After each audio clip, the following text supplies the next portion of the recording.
Good morning, everyone. My name is Josh, and this is the Skype for Business recap. I guess it's more of afternoon. Had some connectivity issues and other things we were working through this morning, and just got back from traveling last night, so had a slow start to some things today. But at any rate, it is Friday the 13th, so I hope the day's going smooth for all of you. And I myself am not really much of a superstitious person, but well, it is Friday the 13th, so that's that. Take it as you will. As you can see on the back of the board here, we got a few things we're going to touch on today, and one of those things, GigJam, is fairly new here. Announcement. It's not really a Skype for Business thing per se, but it does kind of have a hand in Office 365 areas, and it's geared towards stronger collaboration across several tools. So we're going to talk a bit about that in a minute here. But anyway, yeah, it's been a busy week. I don't have a whole lot that I really want to throw out here on this episode today. I took a few notes down, and we'll be digging through some of those. But I took a couple days back to Nashville this week and hung out with my team, and that was a good time. Got to meet some new people that I hadn't met before and see exactly how big the team was. That was kind of a cool thing. We did a team building kind of game activity thing. For that, we did the escape room. I don't know if any of you guys have heard of that before or done one. I would highly recommend it. To me, it was a whole lot of fun. You break down into a group of 5 to 8 people. You're trying to solve mysteries via different clues, and the rooms are themed. One was a prison break. One was the one we were in was called the Nashville. So it was kind of country music recording studio themed. And I mean, it was a lot of fun because of the theming and the teamwork and the solving problems. But it was a great way to kind of bond with the team and get to know each other a bit more. So I would highly recommend that for either future team outings or if you're just looking for something fun to do with friends or family. It was a cool experience. I'm glad I did it. So anyway, the escape room, check it out. All right, let's go to our infinity screen here and then over to the window. Perfect. As you can see, first thing up here is an article on NoJitter by Kevin Kieller, and he is with Enable UC. Kevin's a great guy. He very, very smart, very knowledgeable about the product, but also very insightful about the processes, the flows, targeting success, building up the product right, encouraging adoption in the right ways within a company. And he's written several articles along these lines on NoJitter. And so I don't normally dive into these types of articles on the show, but this one in particular I found interesting, and so I wanted to chat a bit about. And as you can see here, the title of it is Building a Winning Team. A success with obviously deploying and running Skype for Business. And he has this broken down into several different categories here. I don't know if this is, clicking on it doesn't really let me make it bigger, so you might have to just kind of look really closely here on your screen if you can't see the writing too well here. But he breaks down a pie chart, puts in here all the different components and the different skill sets that need to be, the different focus areas that need to be involved in a project like this to ensure success, and then gives them ratios for how much each of them plays a part in the overall project. And not surprisingly, you've got things like Link and Skype for Business at 20%. 20% of the overall project is pure Link and Skype for Business knowledge and talent. Communications comes in at 15%. That's obviously huge. Training at 20%.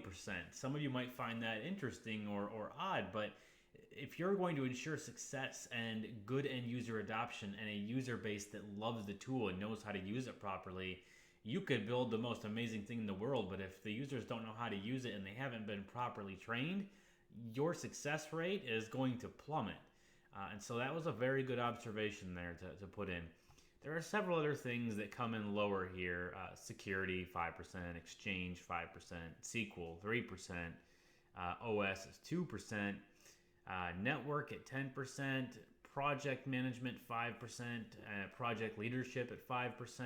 So notice the distinction between project leadership versus management of the project, and then change management at 10%. And I think this is a very good breakdown. Reading through the article, he really dives into the various roles, what they each do, kind of why they have that percentage of the pie, and it was very, very well thought out and well written. Nice job on this, Kevin. And the one caveat that I would throw out there, just in my own personal experiences, is in most cases, I would say network maybe needs to be more than 10%, maybe at least 15%, and in some cases 20%. The point that he makes, which is very valid about this, is, he says you will also need strong network expertise. Specifically, your network specialists will need expertise with real-time voice and video traffic. All right, that right there is the key. You may have great network engineers, but if you don't have great network engineers who also happen to have the specific knowledge about deploying these types of tools, you might find yourselves going in circles for a few days, killing some time, and making that portion of your pie for network be a bigger slice. And that has been some of my past experiences. I've come across situations like that where we had you have a strong networking person, but maybe somebody who is overlooking pieces that are specific to Link or Skype for Business or similar real-time communications tools. And that can tend to make the network piece drag out longer than anticipated or planned for. So that was my only caveat to it. But again, Kevin pointed out what you need to have specifically in your networking folks for that sort of time frame, that sort of percentage. But very good breakdown, very interesting, and very helpful for planning out the building and gathering of a team for an upcoming deployment or big project. So nice job, Kevin. Thanks. Let's jump on over. Look at that, Skype for Business Unleashed. And as you can see, it's still in pre-order status. It's not here yet, but Alex Lewis, he works at Event Zero, Office Servers and Services MVP, one of the authors of the book. He's been putting a couple tweets out there recently saying it's coming, it's almost there, soon. And I loved Link Server 2013 Unleashed, so I've been waiting for this to come out. Now, if you go back to the main search page of Amazon and you search for it, before actually clicking on the book, it's going to tell you expected arrival is August, I think, 22nd of 2016. That's obviously not soon. We're talking 3 months out in that case. But I think that maybe is just some sort of worst case date, or they had to provide a date, and so they cushioned it a little bit. It sounds like it's pending and almost here. So if you've been waiting for this book or think that this could be super helpful for you, go ahead and pre-order now. As you can see, they have it in paperback for $33.38. Pre-order now, and then once it's released, it'll be shipped to you and on the way. Like I said, I loved Link Server 2013. It had some of the same. Let me turn around and grab that out of here. Actually, there we go. Link Server 2013, Microsoft Link Server 2013 Unleashed, and Alex Lewis was again one of the authors on it. But we also had Tom Patrick, David Ross, and Randy Wintle. And it's a different cast of characters this time around. We've got Rui Maximo and Phil Sharp and Pat Richard. So quite the cast, quite a well-known cast in this space. Great group of guys, very knowledgeable and in the product area.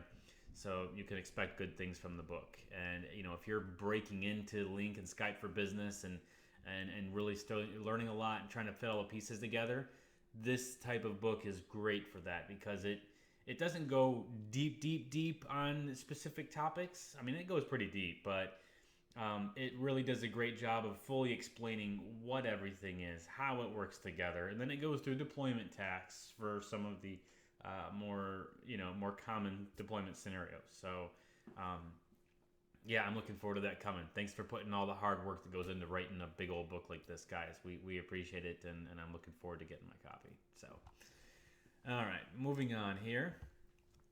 GigJam, Microsoft GigJam, just kind of announced recently, and so I did a little looking around on this today. And a very interesting tool.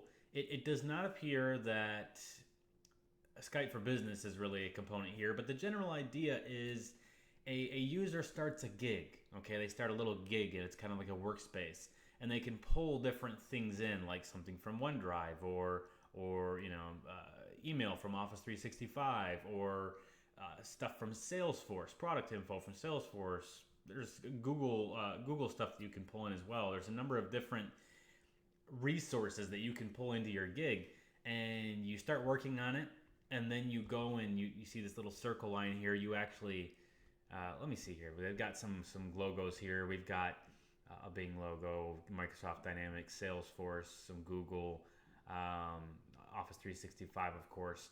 And so these are the things that you can pull in, all right, to your gig to work on. And the gig is something you're going to share. It's a workspace you're going to share with other people, apparently. Now, this extract only what they need to know to get the job done. You can go and highlight areas. You go and circle.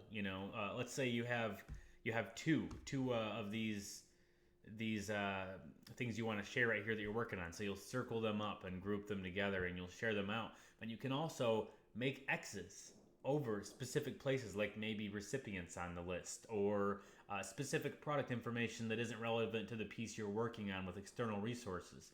You X those pieces out, and when you share your gig out, they're seeing these things that you've shared, but they're only seeing the pieces that you haven't redacted. So it allows you to collaborate and work with people who are outside of the immediate need to know or external parties in a secure way without having to show all the information that they may not need to know. Obviously, you'll want to be careful that you know what information they do or do not need to know. And this is new, so 10%. I better wrap this up soon. But yes, very good information there. So it's safe and secure. It's supposed to use the same security protocols that are already in place, etc., with your organization. Clicking on getting started takes you over to your YouTube channel, and then you can go ahead and watch a whole series in this playlist on how to use GigJam. So really cool stuff. Go ahead and pause that. Again, nothing specific on Skype for Business here, or Skype. Maybe that'll be something you can pull in later in some way. But it is a hugely collaboration-based tool from Microsoft, so it's important to take note of in our line of work here. Lastly, Skype for Business for Android update came out. We are on now, what is this new version here? All the way down, 6.3.0.2. So this was updated last week, and really nothing groundbreaking here. Bug fixes and updates to accessibility capabilities. So, a couple cool things are there. But if you're an Android user like I am, time to update your client and take kick the tires, take it for a spin, make sure things work as expected, and see if maybe some of the bugs or annoyances you had noticed in the previous version are gone. So, and if they're not, keep reporting them until they are gone, right? So.